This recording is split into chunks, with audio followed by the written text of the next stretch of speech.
I was watching Fast Monty talk about his cooling system with his, what in the world, big carpenter bee got lodged in there. Oh, well, that's a good spot for him as long as he's not alive. And fascinating ball valve trick to get the coolant to work. So I do have the original radiator for this car. I got a quote of like $600 or $700 to restore it, and I didn't really see the point in that. So actually, I believe it goes this way. So there's the top up there, and I got all these plinth stuff and whatnot. So I got the motor roller box to swing it. So the vacuum release boot lid thing. So I'm just going to kind of give an overview of what I found. This car was the original when I got it. And it's pretty much original now. I didn't do anything too bodey. It's just, I actually think, is it still over here? I think I've got the original, yeah, I got the original air cleaner for it right there. I forgot that I had that. And, you know, these things are interesting in that Flint, Michigan, in that they're not only air filters, they're mufflers. My friend Mark Taylor used to turn the cap upside down and go, "Rawr!" Okay, let's talk about the cooling system here. So what we got is I put in this aftermarket radiator. Cheap, they're cheap, so cheap now. Well, let's talk about the cooling system here. So I don't go in the heater hose. I think on Monty's was back there, and this one ain't like that. This is the original intake manifold. So I don't know what he did about his. You got your traditional crossover right here for coolant, and you can tell that I put the mechanical, as Fast Monty has done too, the mechanical gauge in it. You can see the fitting there. And then I've got the Edelbrock, no, with Mr. Gasket Racing 180-degree thermostat, which I think is better. You get more flow through it. This is the heater hose connection that goes into the firewall, and I wish I had my other light over here, but I don't think we need it. And then there's the other heater hose at about the 9 o'clock position on the cover, and then your lower hose. And he said something about the hose sizes were different, upper and lower.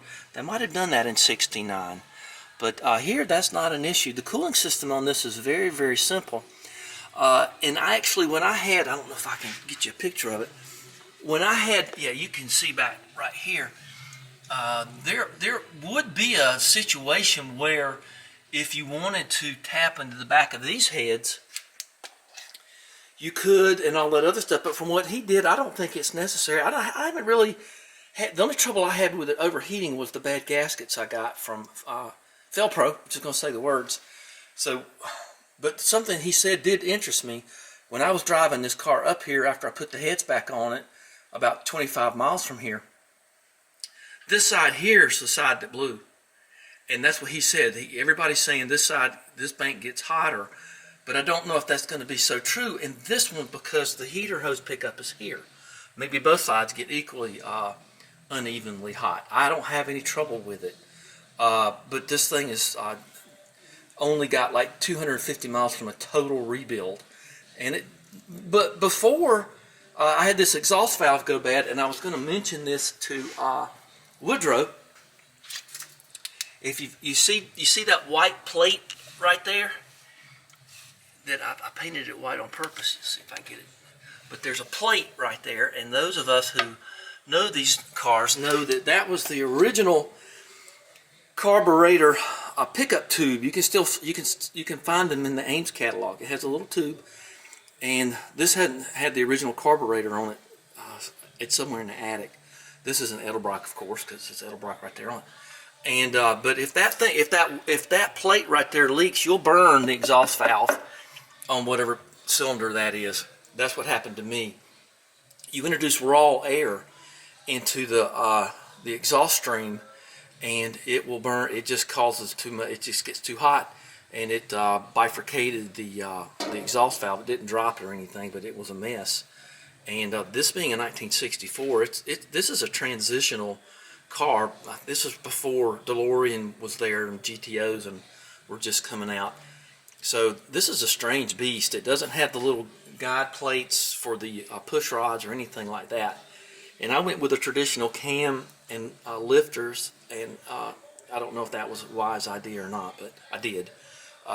So this is not going to be anything but stock. So that's all it is. So anyway, that's the connections. Monty's was back there. So I don't see where I'm going to have a big problem. And that's also a coolerator, what we call it, flow cooler CNC machine. You can go back and look at it if you want to. Water pump in it, and that's about all I do. I ain't looked in here in a while, but let's do. So there you go. I can see down in there. I can see the fins, good enough for me. And this is only a 7-pound cap, and it just does dandy. And I got my expansion tank right here. So that's about all I wanted to say. So I don't know if that helps anybody with earlier Pontiacs, but like I say, I don't have an overheating problem with this. We had a 65 Bonneville convertible when I was little, and never had it overheat. I do remember our GTO would overheat now and then. We had a 68 GTO with the hidden headlights and vinyl roof and all that stuff, and I